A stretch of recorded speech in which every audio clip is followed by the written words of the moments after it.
Hello everyone, and God bless. This is Father Mikhail, Father Michael, finally with a other episode of Living Orthodox.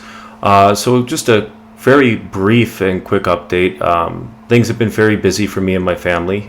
We are now expecting our third child, and I am currently full-time in university pursuing a degree in psychology. And obviously for the reason that there's a lot of aspects of this that I can interplay with my priesthood and use to get work as a chaplain and of course just to have another stream of income to support my ever-growing family, which of course is getting harder and harder in these days and times, but hopefully in lieu of new horizons, both economically and politically, hopefully things will eventually turn around. But today, and just a quick reminder to please be sure to like, share, and subscribe for more of this content, to get out of the rut of algorithm death and burial that comes with inactivity. And of course, if you're interested in supporting the channel, please be sure to check out Patreon. There's also some really exciting news. Living Orthodox will be, God willing, I've received an email about doing a partnership with Holy Cross Russian Orthodox Monastery. And Holy Cross, of course, is the most prominent English-speaking monastery in Rokor, and they're also starting a fundraiser for building their new church. So please be sure to check out Holy Cross Monastery's website. The link is in the description below. And of course, there will be more videos coming out in the following weeks, and God willing, maybe some really insightful interviews with some monastics, and so hopefully there will be some nice surprises down the line. It is something that right now I'm working on with one of the people who has contacted me. So God bless Porphyrios for reaching out from Holy Cross Monastery, and if you're watching, thank you so much for giving me the opportunity to share your monastery's needs and to be able to help raise money for your new church building. So with that said, let's get into today's topic. So the channel, I'm now wanting to take it further away from polemics. There will be potentially, and I won't say on what channel and when or where, it's just an idea that's been thrown out there. I might be coming on to talk about ecumenism as it might relate to a topic, but I'm moving further away from wanting to engage in heavy-duty apologetics or polemical type videos. For one, it was never really the intention of this channel for it to be a source of polemics or apologetics. Really, ultimately, this channel is supposed to fulfill something a little bit more simple and pastoral. I'm not looking to necessarily be your catechist. One thing I've seen constantly, and I get a lot of emails, and I'm happy to get emails. I can't always respond to them all or right away, but one thing I see a lot of the time is this idea that you can be catechized solely on the internet, and you can't. You have to be connected to a parish. And ultimately, whether you fully agree or not with your priest and his approach to how he's going to catechize you and bring you into the church, this is something that in humility you must submit yourself to and be prepared to endure. You might not like the approach that your priest is taking. You might not agree with the type of learning he's engaging you in. Maybe you feel like you could handle something more challenging. Move at the pace that he recommends, because a lot of the time when we get excited and we start getting into something new, we can get carried away, and as a result we can actually move further away from what is actually orthodox. But with that said, let's get into today's topic. The topic of the video, of course, is a orthodox approach to mental health. This is something that oftentimes gets overlooked. A lot of the time I've had people messaging me both in comments and privately about, especially since I put out my video on Orthodox psychotherapy, about mental health. On my one video on how to be a man, I had a young man reach out to me and ask me about what would be a good way, or maybe if I could talk about ADHD a bit, and I certainly can. I was diagnosed with ADHD myself when I was 6 years old, and to this day, as an adult, it's continued to be something that has provided me with a cross to bear, as we say. We don't necessarily have to bemoan and feel bad or label ourselves with things like, oh, I have depression, or I have anxiety, or I have ADHD. Rather, we should see these as crosses that we bear and not be so much ashamed of them, because a lot of the time there still is shame attached with saying, hey, I'm having a struggle, and almost this false perception of weakness that comes with it. And in all reality, this isn't the case.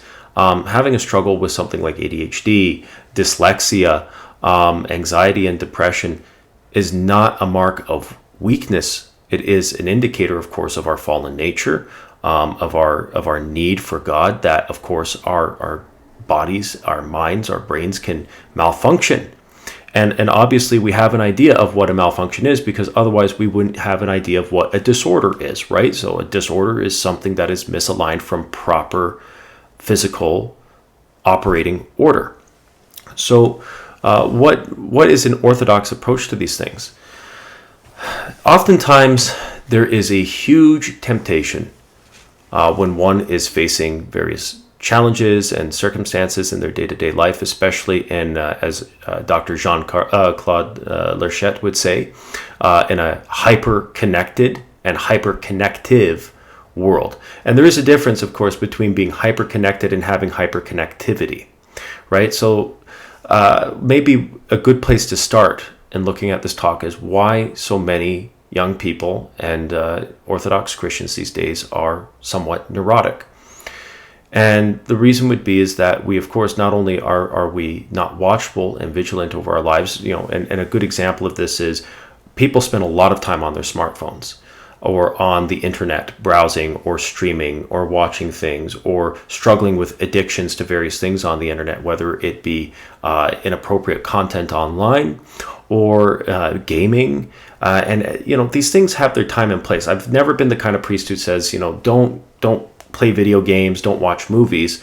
We have to have a healthy approach and respect for these things. We have to engage in these things in a way that's realistic, especially as parents raising children. You cut your kids off from all this stuff. And I say this having grown up in an environment where I saw a lot of Protestant fundamentalists. You will drive your kids not only out of your home, but out of your church, out of your faith. And so the main thing is to guard the faith by guarding yourself first and foremost against a very subtle form of neurosis, which I am just simply going to call unmitigated zealotry. And it's good for us to have zeal. We should have zeal for the truth.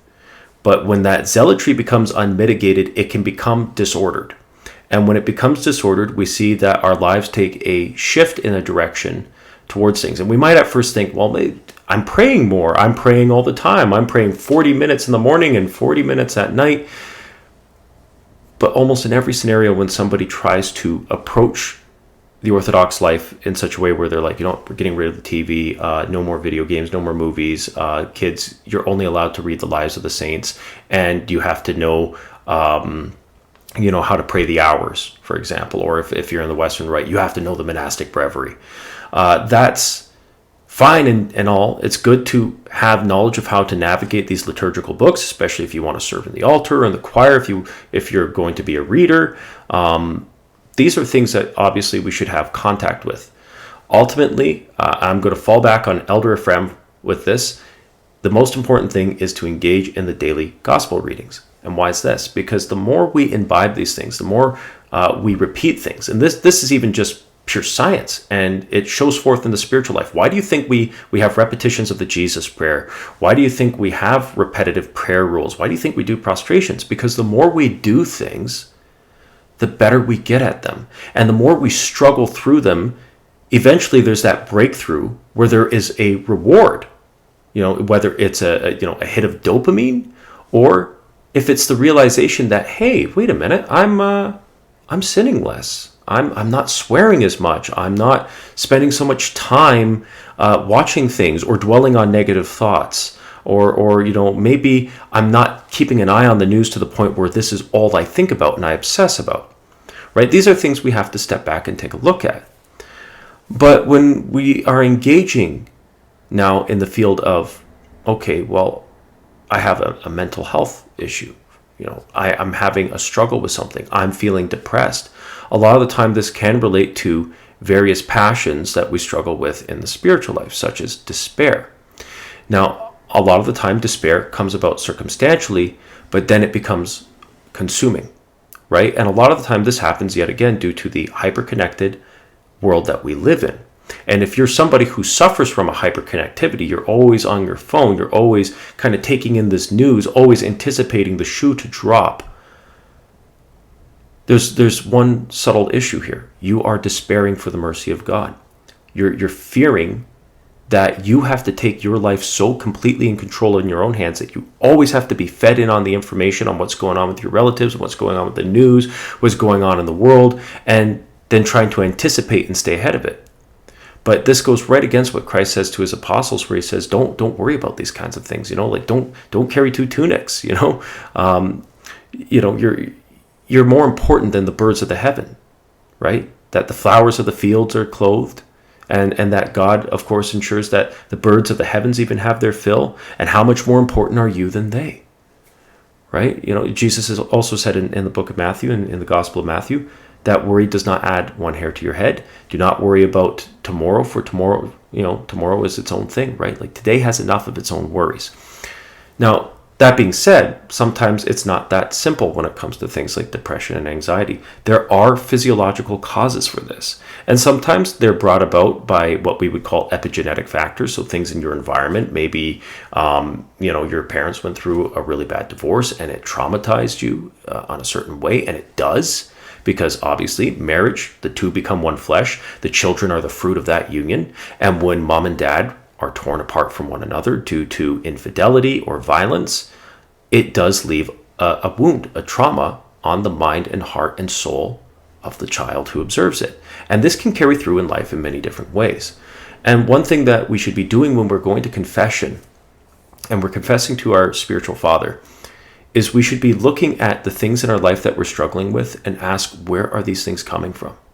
If I notice that, I get into, let's say, a fight with my spouse, and all of a sudden I have a proclivity now to swear, or maybe I'm tempted to go drink, or maybe I'm tempted to waste hours online. We have to ask, is this a defensive reaction to something that we're struggling with? Are we withholding forgiveness from our parents? Are we withholding forgiveness from people who have hurt us in the past?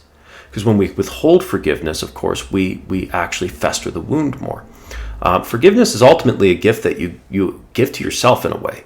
And obviously, forgiveness is something we have to exercise as Christians. We have to forgive others. We see Christ on the cross.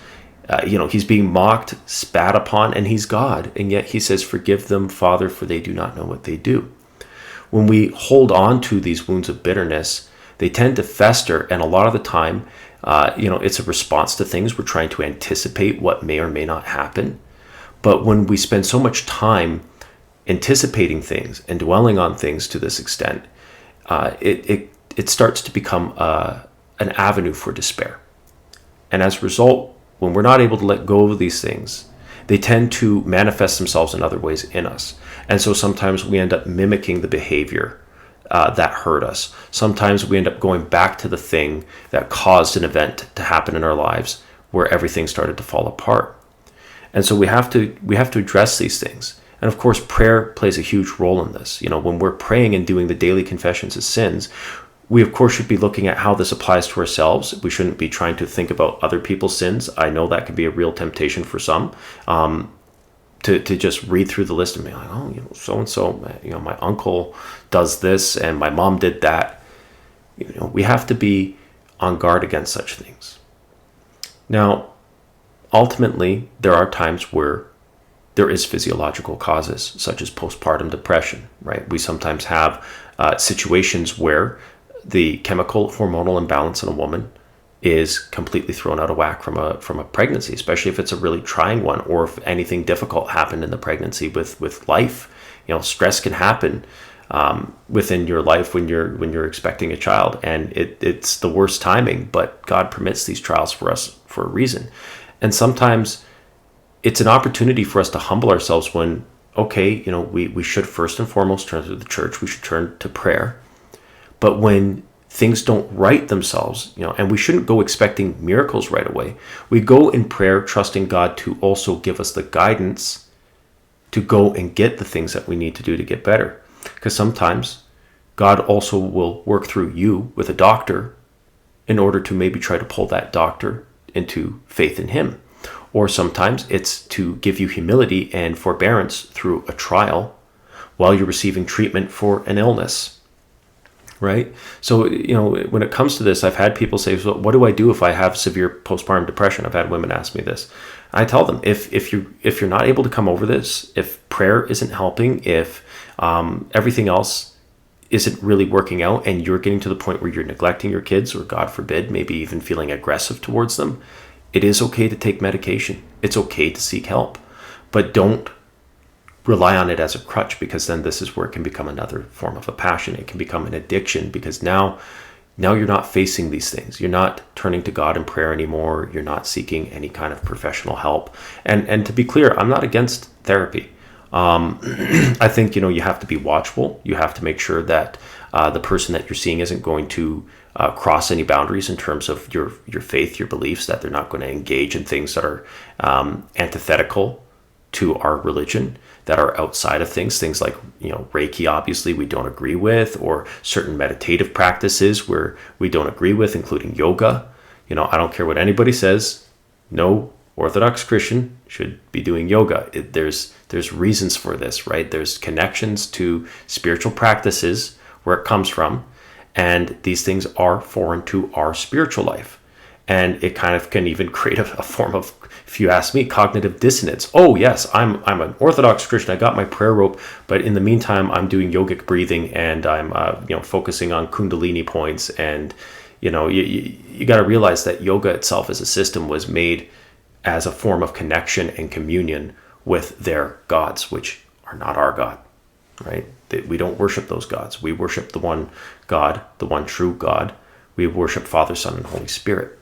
So, and that doesn't mean that we have to rag on them and, insult people for not having our beliefs, but we mustn't partake in that which is not ours. We shouldn't be partaking in that which would take us away from Christ and take us away from health.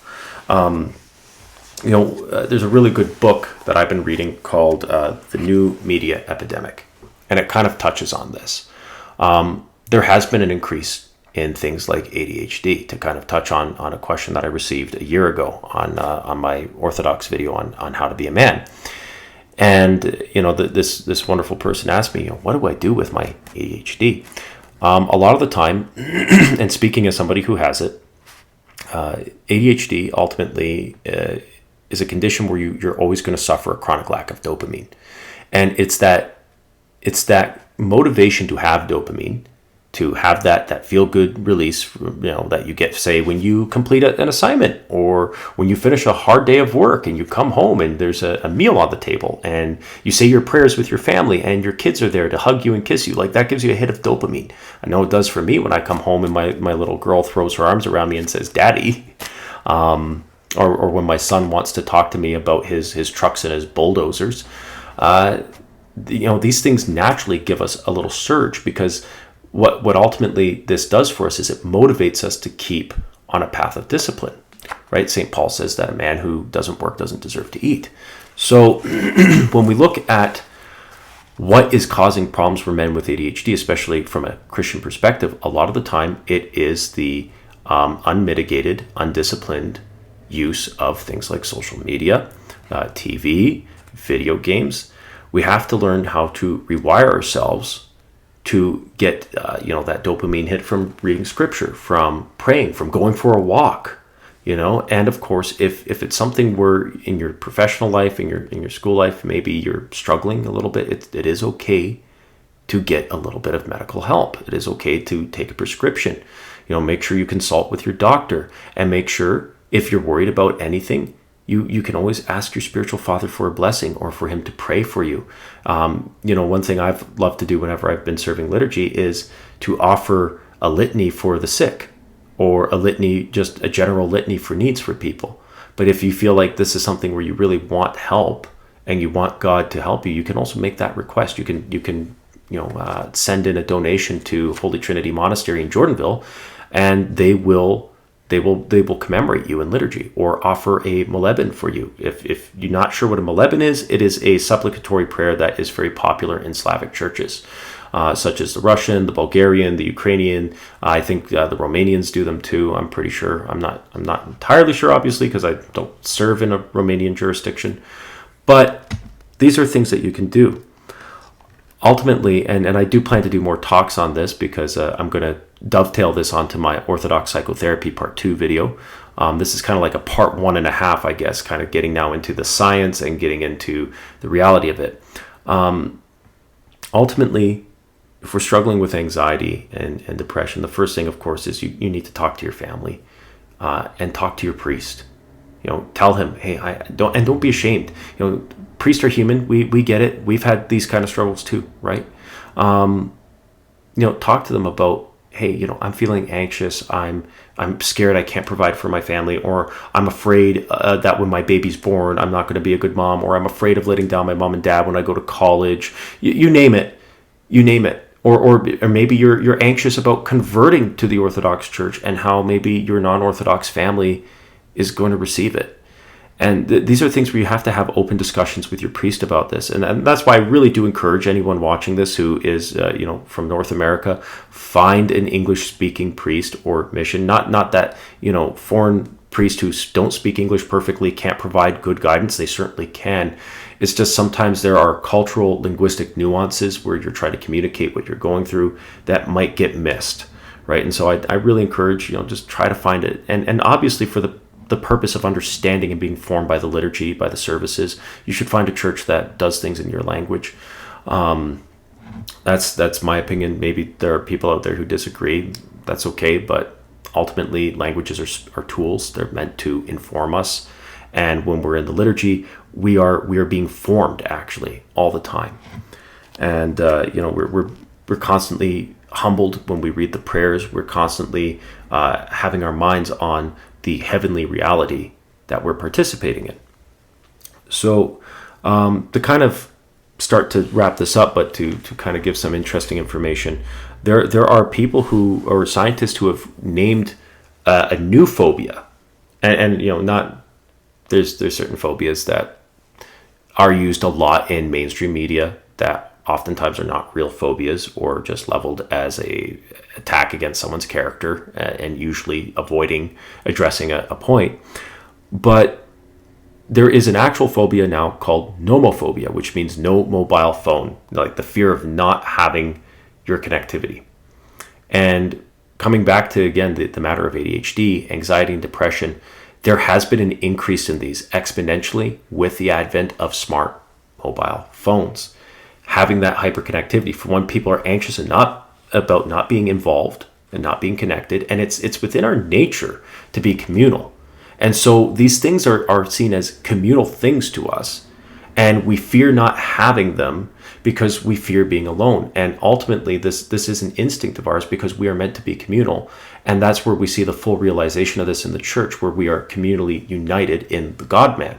Right? We're supposed to be members of a body. And on some level, we know this. We desire this. We desire to be accepted and to have a community.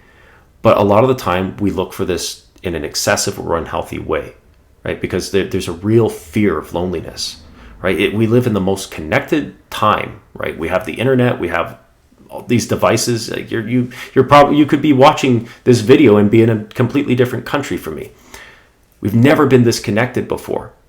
And now that we've gotten used to this, the sudden idea of being removed from this creates incredible anxiety. And of course, the phone is the most accessible and easy gateway to that hyperconnectivity.